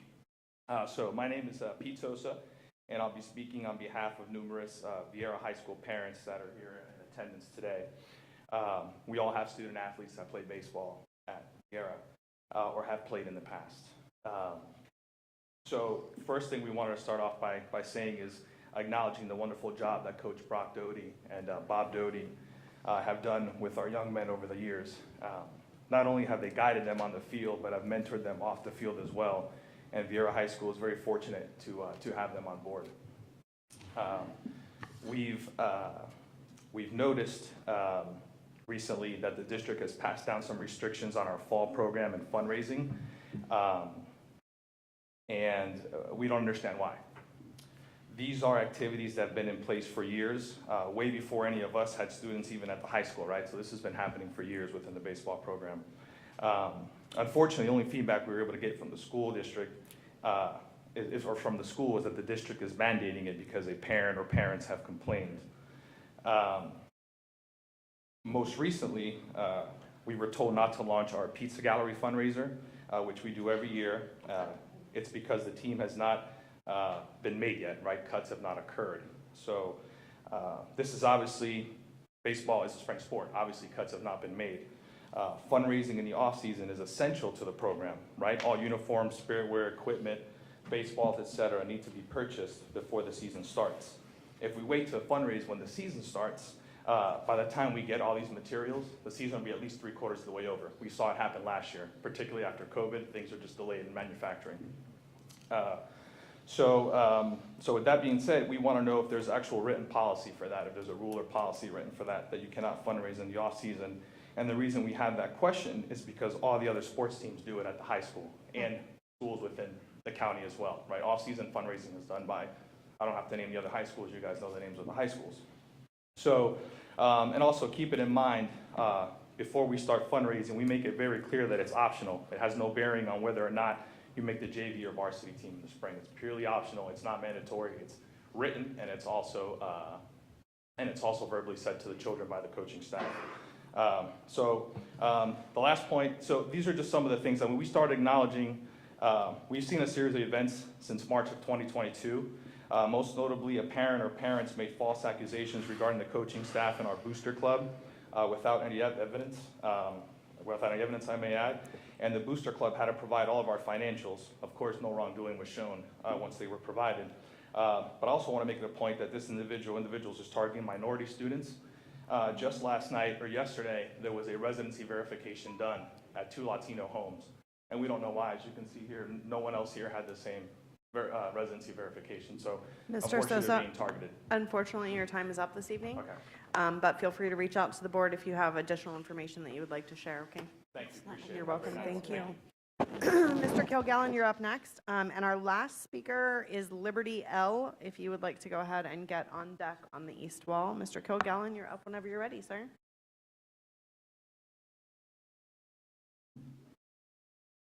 I've always loved this feature since I found it. Good evening. My name is Fred Kilgallen. I am here as a part of Families for Safe Schools. We've worked with you for 2 years. We're going to continue working with you, and we look forward to working with you in the future. Thank you very much. I'm here actually not to address you because you guys can't officially have any voice in this, but we're going to talk about millage and why our organization is for it. So actually I'm addressing the crowd. But unofficially, Mr. Kilgallen, because you're not allowed to address the crowd directly. So as long as it's, exactly. you know, I'm talking to the board, but you know the game. yeah, Go. It's one of those weird situations. Funding for schools is a mixture of local and state taxes, and it is largely controlled by the state, even though local funding gets mixed in with it. Local funding that we provide through millage gets mixed in with other millage amounts from the state as a way of kind of equalizing funding between rich counties and poor counties, rich districts and poor districts. Back in about 2006, property rate values started climbing in Florida. Everybody was here for that, you'll remember. And the legislature stepped in to limit the amount that school districts could raise or profit from through the millage, because they didn't want property owners to be taxed out of their houses. That's understandable. So they lowered the amount by a lot, and that millage rate has been low consistently for years as a result. In Hillsborough County right now, their millage usage rate is the same as it was in 2012, just to give you an idea of how this goes across the state. So, property values are again rising, and the legislature is making funding tied to very narrow expenditures. Specifically, funding pay for beginning teachers and not veteran teachers. So as you've heard many times, no doubt, there are veteran teachers working with, coaching with new teachers, and they may only be making $300 more than they're making, which is ridiculous. So with one exception, every county who has voted on millage has approved it for the same reasons that we're voting. They can now afford to pay veteran teachers, and veteran teachers know this. This is about funding for teachers, and it's about funding for students as well. Whatever affects teachers affects students. What affects students affects teachers. Didn't used to be a contentious thing, but it is now, unfortunately. There are systems that have collapsed, that have been taken over by the state, and it has not gone well. That could be us. Ladies and gentlemen, I urge you, support the millage. Thank you, Mr. Kilgallen. Appreciate you joining us this evening. Mr. McIntyre, when you're ready, sir.